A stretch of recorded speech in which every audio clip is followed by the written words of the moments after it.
Hi everyone, it's Sarah No Support Workers. Support Workers, we're here and I have read the NDIS pricing review and I'm here to talk about it. I know that this new NDIS pricing document is 186 pages long and nobody really wants to read that much back to front unless you've lost a bet.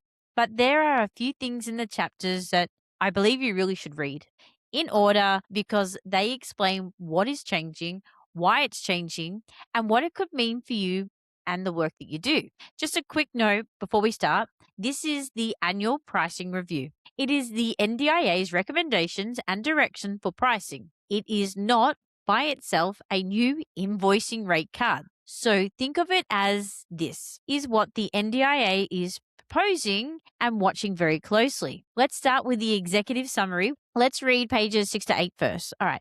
This gives you like a quick overview of support worker pricing. It explains that the NDIS pricing for disability support workers are linked to the SHADS award and the minimum wage changes. It also, the NDIS is reviewing the whole disability support cost model because it has not had a full review since around like 2020, 2021 and the conditions that it has. And then it keeps going. So we go to like pages 13 to 14. This is where the big headlines sit for independent support workers and sole traders.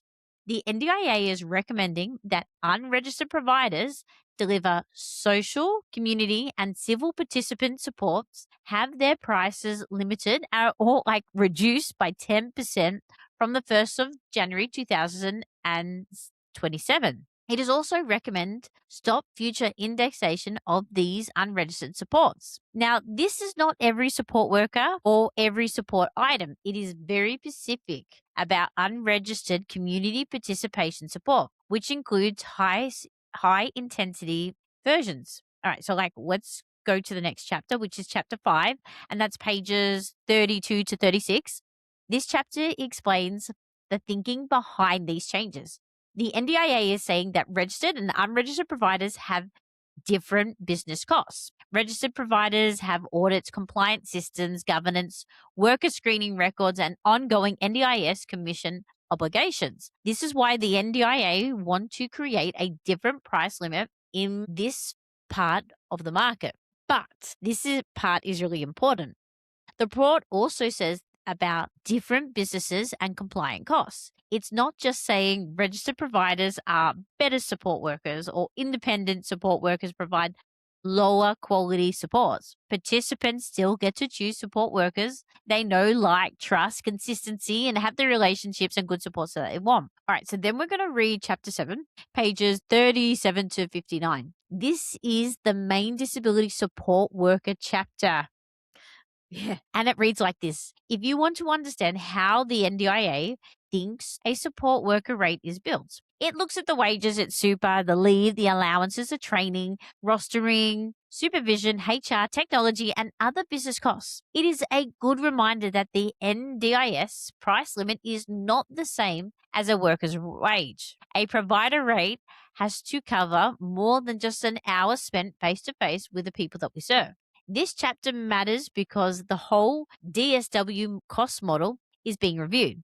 This means more changes probably going to come later, not necessarily tomorrow, but they're making it very clear that this is not the end of the conversation for them. I'm going to skip to chapter 11, pages 136 to 154. This chapter, independent support workers really need to read if they are doing community access, social outings, activities, or community participation. Pages 151 to 154 are especially important. This explains the why. Why the NDIA chose social, community, and civil participation as their first area for this pricing difference. This also explains the proposed 10% reduction would not just affect the main support rate, it could also apply to related claims, including provider travel, non-face-to-face support, short notice cancellation, and activity-based transportation. Now finally, like if we're going to like read the appendix, I always say it wrong, but if we're going to read pages 176 to 178, this is not everyone's idea of a fun night, but it's incredibly useful. It shows the detail behind the support worker cost model. For independent support workers, it helps you understand that the NDIA believe it sits inside a support rate and that why you need to know your own numbers too. Your insurance, your fuels, your admin, your super, your training, unpaid gaps, cancellation, and tax do not disappear because your invoice rate changes. So, if we have to go through this, guys, I would read the following in order. I would start with pages 6 to 14 for the summary. And then I'd go to page 32 to 36 for the reasoning behind the changes. Then pages 37 to 59 to understand support worker pricing. And then pages 136 to 154 if you do community participation. And then I would finish with pages 176 to 178 if you're a sole trader and you want to understand the maths behind it all. So you're probably wondering, why should support workers read this? Because pricing is not just boring provider admin, it affects the way that we invoice, which supports are sustainable, what is happening with travel cancellation, and whether your business model still works next year. You do not need to panic, but you do need to understand what is being proposed before January 2027 turns up and turns into chaos. Thanks so much for listening for this small but detailed podcast in regards to the new pricing.